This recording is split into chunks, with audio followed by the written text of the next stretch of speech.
वापस लो, वापस लो, वापस लो, किसान विरोधी कानून वापस लो, वापस लो, वापस लो, किसान का दमन बंद करो, बंद करो, बंद करो। आज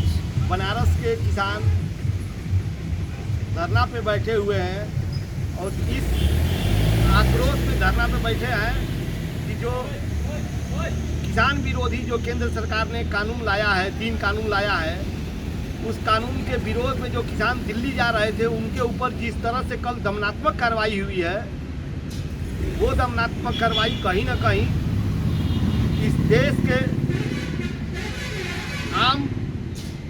जनता जिनका पेट पालने का कार्य अन्नदाता करता है, उस अन्नदाता पे लाठी चलाना देश के संविधान के साथ खिलवाड़ है, देश की आत्मा के साथ खिलवाड़ है। हम सभी लोग इस सरकार से यही मांग करते हैं कि जो अन्नदाता देश को पालने का कार्य करता है, उस अन्नदाता के हक और अधिकार को अगर दे नहीं सकते हैं तो कम से कम कोई ऐसा कानून ला करके उसके हक अधिकार पर डाका मत डालिए, नहीं तो किसान शांत नहीं बैठेगा, देश का जवान, देश का आम जन शांत नहीं बैठेगा, क्योंकि ये देश का सवाल है।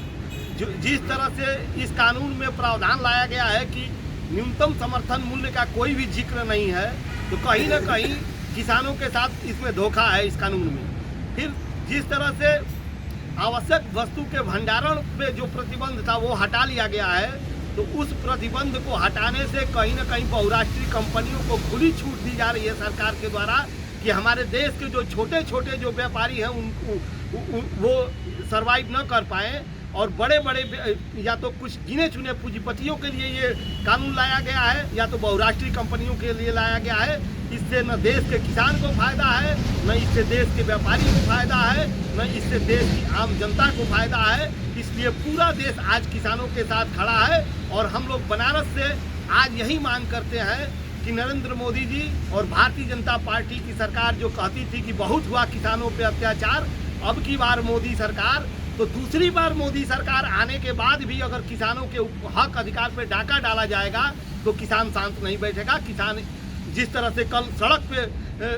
पंजाब का किसान, हरियाणा का किसान चला है, आने वाले समय में अगर जरूरत पड़े तो पूरे देश का किसान दिल्ली की सरकार को उखाड़ने के लिए कमर कसेगा। इसलिए सरकार को होश में आकर के और किसान के ऊपर जो दमन हो रहा है उस दमन पे रोक लगाने की जरूरत है।